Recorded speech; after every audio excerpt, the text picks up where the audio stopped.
और दोस्तों, मैं आशा फिर से लेके आई हूँ एक नई कहानी। दोस्तों, कल छत्तीसगढ़ का एक त्यौहार है, कृषि त्यौहार, जिसे हरेली के रूप में मनाया जाता है।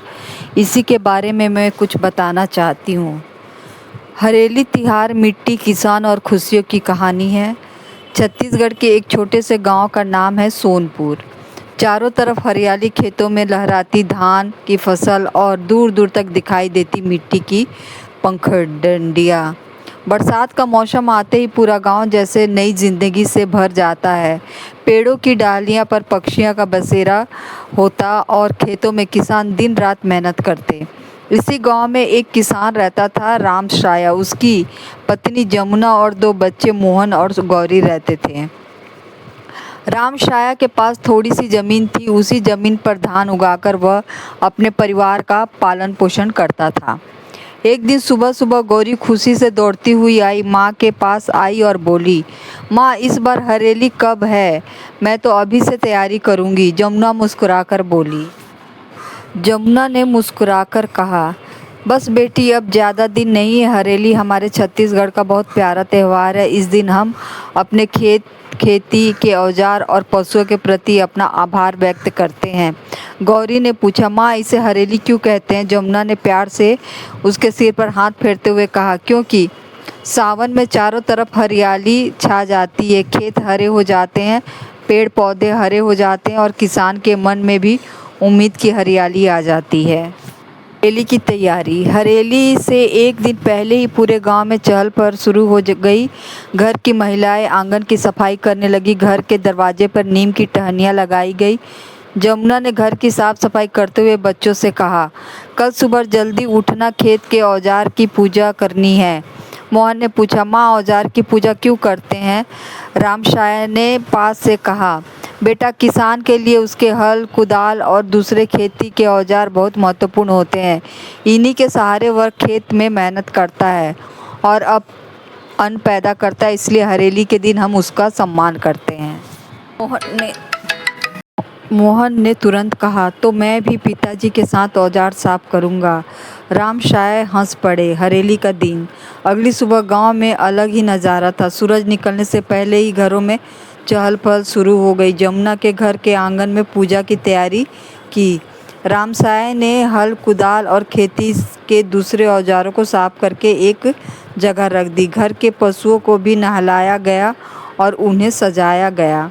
गौरी ने अपनी माँ से पूछा, माँ, आज गाय को इतना सुंदर क्यों सजा रही हो? जमुना बोली, बेटी, ये पशु भी किसान के परिवार का हिस्सा है। खेती में इनका बहुत बड़ा योगदान है, इसलिए आज के दिन हम इन्हें भी प्यार और सम्मान देते हैं।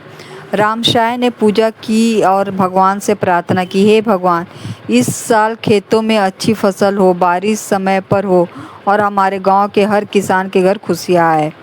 पूजा के बाद पूरा परिवार प्रसाद ग्रहण किया। गांव में उत्सव।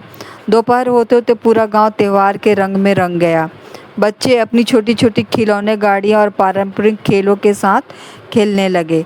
कई बच्चे गेड़ी पर चलने का अभ्यास कर रहे हैं तो कहीं गांव के बड़े बुजुर्ग बैठकर पुराने समय की बातें कर रहे हैं। मोहन भी गेड़ी लेकर चलने की कोशिश करने लगा। पहली बार वह लड़खड़ाया और नीचे गिरते गिरते बचा।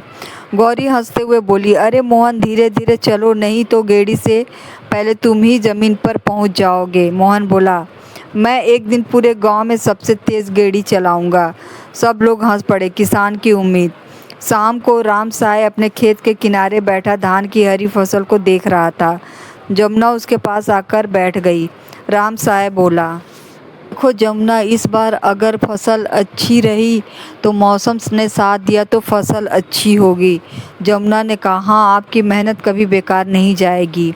रामसाय कुछ देर चुप रहा, फिर बोला, किसान के लिए हरेली सिर्फ एक त्यौहार नहीं है, यह उम्मीद का दिन है। जब खेत हरे होते हैं तो किसान के सपने भी हरे हो जाते हैं। जमुना की आंखों में खुशी के आंसू आ गए। उसने कहा, सच कहते हो, हमारी ज़िंदगी चाहे कितनी भी मुश्किल हो, लेकिन खेत में हरियाली देखकर मन फिर से जीने का ताकत आ जाती है। त्यौहार का असली मतलब। त्यौहार का असली मतलब। रात को पूरा परिवार एक साथ बैठा था। गौरी ने अपने पिता से पूछा, बाबा, हरेली का सबसे बड़ा मतलब क्या है? रामसाय ने मुस्कुराकर कहा, बेटी, हरेली हमें प्रकृति का सम्मान करना सिखाती है, हमें याद दिलाती है कि पेड़ पौधे, खेत, मिट्टी, पानी और पशु हमारे जीवन का हिस्सा है। फिर उन्होंने बच्चों से कहा, अगर हम प्रकृति की रक्षा करेंगे तो खेतों को बचाएंगे और पानी को व्यर्थ नहीं बहाएंगे, तभी आने वाली पीढ़ियाँ के लिए भी हरियाली बनी रहेगी। मोहन बोला, तो मैं आज से एक पौधा लगाकर और उसकी देखभाल भी करूँगा। गौरी ने कहा, और मैं भी। राम साय ने दोनों बच्चों को गले लगा लिया। उस रात सोनपुर गांव में हर तरफ खुशियाँ थी। चारों तरफ बारिश की हल्की हल्की आवाज़ थी। खेतों में धान की फसल हवा के साथ लहरा रही थी और ऐसा लग रहा था जैसे पूरी धरती मुस्कुरा कर कह रही हो, हरियाली रहेगी तो खुशहाली रहेगी।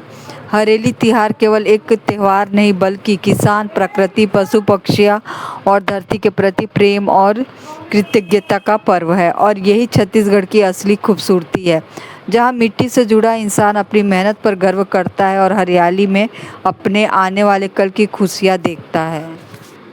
धान की फसल हवा के साथ लहरा रही थी और ऐसा लग रहा था जैसे पूरी धरती मुस्कुरा रही हो, हरियाली रहेगी तो खुशहाली रहेगी। हरेली त्योहार केवल एक त्यौहार नहीं बल्कि किसान, प्रकृति, पशु पक्षियाँ और धरती के प्रति प्रेम और कृतज्ञता का पर्व है। और यही छत्तीसगढ़ की असली खूबसूरती है, जहाँ मिट्टी से जुड़ा इंसान अपनी मेहनत पर गर्व करता है और हरियाली में अपने आने वाले कल की खुशियाँ देखता है। जय जौहर, जय छत्तीसगढ़। कल हरेली का त्यौहार है दोस्तों। हरेली के बारे में ये मेरा छोटा सा स्टोरी आप लोगों को कैसा लगा कमेंट में ज़रूर बताइए। छत्तीसगढ़ के साथ साथ पूरे भारतवर्ष को हरेली की बहुत बहुत बधाई। धन्यवाद दोस्तों।